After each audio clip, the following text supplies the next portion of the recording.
علیکم ورحمۃ اللہ وبرکاتہ۔ اعوذ باللہ من الشیطان الرجیم، بسم اللہ الرحمن الرحیم۔ اقترب للناس حسابهم وهم فی غفلۃ معرضون۔ محترم حاضرین، اللہ رب العزت کے فضل سے رمضان المبارک کا 17واں قیام ہم نے باجماعت ادا کیا۔ اللہ رب العالمین سے دعا ہے کہ اللہ تعالی ہمارے اس قیام کو قبول فرمائے۔ قرآن مجید کا پارہ نمبر 17 پہلی آیت میں اللہ رب العالمین بیان فرماتا ہے کہ اقترب للناس حسابهم، لوگوں کے حساب کا دن قریب آ چکا ہے۔ مرنے کے بعد انسان کے نامے اعمال کا محاسبہ کیا جائے گا۔ اللہ رب العالمین نے کہا اقترب للناس حسابهم، لوگوں کے حساب کا دن قریب آ گیا ہے۔ وهم فی غفلۃ معرضون، لیکن انسان غفلت میں پڑا ہوا ہے، انسان غافل ہے، اسے یاد ہی نہیں ہے کہ مرنا ہے اور آخرت میں اللہ رب العالمین کے یہاں اپنے نامے اعمال کا حساب دینا ہے۔ غفلت کس چیز کی ہے؟ دنیا کی رنگینیاں، مال و دولت کی کثرت، دنیا کی الجھنیں، اولاد کی مستقبل بنانے کی فکر، اسی دنیا کے الجھن میں پڑ کر کے انسان آخرت کی زندگی سے غافل ہو جاتا ہے، جبکہ اسے معلوم ہونا چاہیے کہ اللہ رب العالمین نے ہمیں جو پیدا کیا ہے تو اس لیے نہیں کہ کھائیں پیئیں آرام کریں، جوان ہو بوڑھے ہو کر مر جائیں، نہیں، یہ کام تو جانور بھی کر لیتا ہے۔ انسان کی پیدائش کا ایک خاص مقصد ہے، مقصد یہ ہے کہ انسان دنیا میں کیا عمل کرتا ہے، اسی عمل کے بدلے میں اللہ رب العالمین کے یہاں جنت اور جہنم کا فیصلہ کیا جائے گا۔ تو اللہ رب العالمین نے بیان فرمایا کہ انسان کے حساب کا دن قریب ہے اور انسان دنیاوی غفلتوں میں پڑا ہوا ہے۔ جناب محمد رسول اللہ صلی اللہ علیہ وسلم ایک مرتبہ مسجد نبوی میں داخل ہوئے تو دیکھا کہ صحابہ کرام کسی بات پر ہنس رہے ہیں۔ اللہ کے رسول جناب محمد رسول اللہ صلی اللہ علیہ وسلم کی آنکھوں میں آنسو آ گئے۔ کہا میرے صحابہ، اللہ کی قسم میں جس بات کی فکر میں لگا ہوں، مجھے جس حساب کا ڈر آ رہا ہے، اگر تم اس حساب کے بارے میں سوچ لو تو ہنسنا بھول جاؤ گے۔ ہنسنا تو دور کی بات، اپنے گھروں میں زندگی گزارنا بھول جاؤ گے۔ انسان اگر آخرت کی صحیح فکر کر لے تو اپنے گھر کو چھوڑ کر جنگلوں میں زندگی بسر کرنے پر مجبور ہو جائے گا۔ ایسا حساب اللہ رب العالمین قیامت کے دن لینے والا ہے۔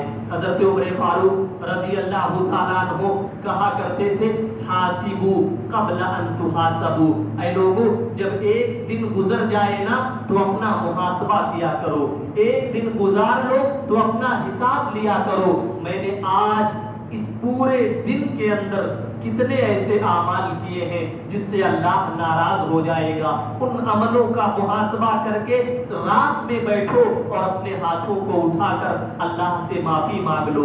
حضرت عمر کہتے ہیں اس سے پہلے کہ اللہ تمہارا حساب لے، روزانہ انسان اپنا اپنا حساب لیتا رہے۔ اللہ رب العالمین ہم سب کو قیامت کی رسوائی سے محفوظ فرمائے۔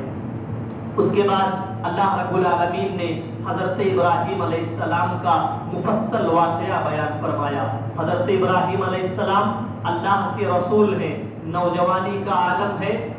حضرت ابراہیم ایسی قوم کے اندر ہے جہاں پوری قوم میں کوئی ایک آدمی اللہ کا نام لینے والا نہیں ہے۔ لوگ پتھروں کی پوجا کرتے ہیں، چاند سورج کی عبادت کرتے ہیں، بادشاہ کو سجدہ کرتے ہیں، کوئی اللہ کا نام لینے والا نہیں۔ حضرت ابراہیم سمجھانا شروع کرتے ہیں، اپنے ماں باپ کو سمجھاتے ہیں۔ وَإِذْ قَالَ إِبْرَاهِيمُ لِأَبِيهِ، ابراہیم علیہ السلام اپنے باپ سے دعوت کا آغاز کرتے ہیں، اے میرے ابا لِمَ تَعْبُدُ مَا لَا يَسْمَعُ وَلَا يُبْصِرُ، آپ ان پتھروں کی پوجا کیوں کر رہے ہیں؟ یہ شرک ہے اور یہ ایک ایسی بلا ہے، شرک ایسی مصیبت ہے۔ حضرت ابراہیم کہتے ہیں اے میرے ابا لا تعبد الشیطان، یہ شیطان کی پرستش آپ مت کیجئے، میں ڈر رہا ہوں قیامت کے دن اللہ اس جرم کے بدلے میں آپ کو جہنم میں داخل کر دے گا۔ حضرت ابراہیم علیہ السلام کا باپ مشرک ہے، کافر ہے، ابراہیم علیہ السلام کو دھکے دے کر گھر سے نکال دیتا ہے۔ ایک بیٹا اپنا دل نکال کر کے اپنے باپ کو توحید کی دعوت دیتا ہے، لیکن باپ مشرک ہے، گھر سے نکالتا ہے، جائیداد سے نکالتا ہے۔ حضرت ابراہیم کہتے ہیں قال سلام علیک، اے میرے ابا اللہ آپ کو سلامت رکھے، مجھے آپ کی جائیداد اور دولت سے کوئی مطلب نہیں ہے۔ گھر والوں کو سمجھایا تو گھر سے نکال دیا گیا، قوم کے لوگوں کو سمجھایا، قوم کے لوگ نہیں مانے اور انہیں بستی سے نکال دیا گیا۔ آخرکار پوری قوم، حضرت ابراہیم کا باپ اور بادشاہ، سارے لوگ مل گئے۔ اللہ رب العالمین بیان فرماتا ہے سورۃ الانبیاء میں حرقوا وانصروا آلہتکم، قوم کے لوگوں نے کہا اب ایک راستہ بچا ہے، ابراہیم ہماری بات نہیں ماننے والا، صرف اللہ کا نام لیتا ہے نا، آگ جلائی جائے اور اسی جلتی ہوئی آگ میں ابراہیم علیہ السلام کو جلا دیا جائے۔ مفسرین لکھتے ہیں، علامہ ابن کثیر رحمہ اللہ نے لکھا ہے کہ اس دنیا کے اندر اتنی بڑی آگ آج تک نہ جلائی گئی ہے اور نہ قیامت تک جلائی جائے گی۔ ابراہیم علیہ السلام کی قوم کی عورتیں منت مانتی تھی کہ اللہ اگر میرا یہ کام پورا ہو گیا تو میں اتنی لکڑیاں لاؤں گی ابراہیم کو جلانے کے لیے۔ بڑی آگ لگائی گئی، اتنی بڑی آگ کہ آسمان کے اوپر اگر کوئی پرندہ اڑ کر کے جاتا تو اس آگ کے لپیٹ میں آ جایا کرتا تھا، جلا دی گئی۔ حضرت ابراہیم علیہ السلام کو لایا گیا، پوری قوم کھڑی ہے، اکیلا ایک آدمی اللہ کا نام لینے والا، لیکن جب انسان اللہ سے ڈرنے والا ہو تو اسے دنیا کا ڈر نہیں آتا۔ حضرت ابراہیم علیہ السلام اکیلے تنہا کھڑے ہیں، پوری قوم کھڑی ہے۔ حضرت ابراہیم کا باپ ابراہیم کے پاس آتا ہے، ابراہیم میں تمہارا باپ ہوں، تمہارا خیر خواہ ہوں، میں چاہتا ہوں اس وقت تو اپنی زبان سے اللہ کا نام لینا بند کر دو، بعد میں اپنی دعوت کا کام کر لینا، قربان جائے۔ حضرت ابراہیم علیہ السلام نے اپنی قوم کے سامنے اپنے ہاتھ کو اٹھایا، کہا اللہم انک واحد فی السماء، کہ اللہ تو آسمان میں اکیلا ہے نا، وانا فی الارض واحد، اور میں اس زمین پر تیری عبادت کرنے والا اکیلا ہوں۔ جیسے تو آسمان میں اکیلا معبود ہے ویسے تیری عبادت کرنے والا میں اکیلا دنیا میں کھڑا ہوں، پوری قوم اپنی چال بازی کر رہی ہے، اللہ میں تیرے حوالے ہوں، میں اپنی پورے بدن کو تیرے اوپر سونپ دیتا ہوں۔ بادشاہ نمرود ایک منجنیق منگواتا ہے، آگ تیز جل رہی ہے، آگ کے پاس جانا کسی کے بس میں نہیں تھا، منجنیق منگوایا جاتا ہے اور اسی میں ڈال کر ابراہیم علیہ السلام کو آگ میں پھینکا جاتا ہے۔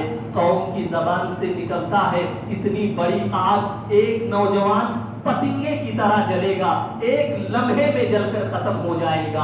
ابراہیم آگ کی طرف جا رہے ہیں، جناب محمد الرسول اللہ صلی اللہ علیہ وسلم نے فرمایا، جاتے جاتے ابراہیم علیہ السلام کی زبان سے ایک جملہ نکلا، حسبی اللہ و نعم الوکیل، اے میری قوم کے لوگوں میرا بھروسہ میرے اللہ پر ہے، حسبی اللہ و نعم الوکیل، اللہ میری حفاظت کرنے والا ہے، میرا بھروسہ اسی اللہ پر ہے۔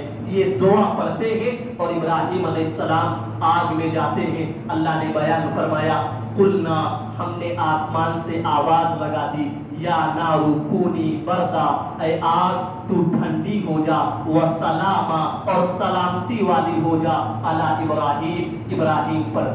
مفسرین نے لکھا ہے کہ اگر اللہ نے کہہ دیا ہوتا اے آگ تو بجھ جا تو قیامت تک کوئی بھی آگ دنیا میں جلنے کی طاقت نہیں رکھ پاتی۔ اللہ اکبر، یہ ابراہیم سے اللہ کی محبت ہے۔ اگر اللہ نے کہا ہوتا اے آگ تو ابراہیم پر بجھ جا تو قیامت تک دنیا میں کبھی کوئی آگ نہیں جل پاتی۔ اللہ نے یہ نہیں کہا اے آگ تو بجھ جا، اللہ نے کہا آگ تو جلتی رہ، لیکن تیرے جلنے کی صفت جو ہے وہ تجھ سے ختم ہونی چاہیے۔ اللہ کا یہ پیغمبر آگ میں جاتا ہے، حضرت ابراہیم دنیا دیکھتی ہے، اکیلا تنہا آگ میں کھڑا ہو کر آواز لگاتے ہیں ابراہیم اے میری قوم کے لوگوں، میں نے کہا تھا ربی الذی یحیی و یمیت، اللہ ہے جو لوگوں کو زندہ کرتا ہے، اللہ ہے جو لوگوں کو موت دیتا ہے۔ پوری قوم مارنے کے لیے تیار ہے، آگ میں کھڑا ہوں لیکن اللہ زندہ رکھنا چاہتا ہے، مجھے کیسے تم مار سکتے ہو؟ ابراہیم علیہ السلام کے تعلق سے آپ یہ دعا ذہن میں رکھیں، ابراہیم جب آگ میں جا رہے تھے تو ان کی زبان سے دعا کیا نکلی؟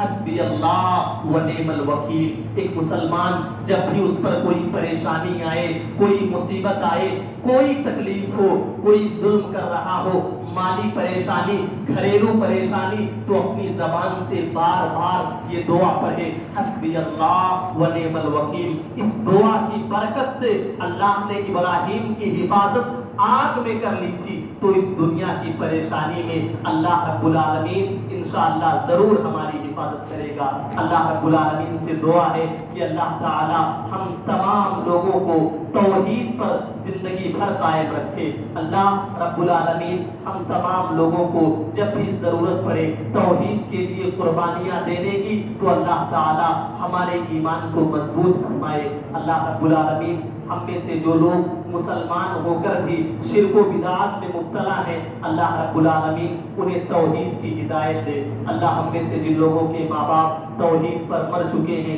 اللہ ان کی ماں باپ کی قبروں کو جنت کا باغ بنا دے۔ آمین۔ السلام علیکم۔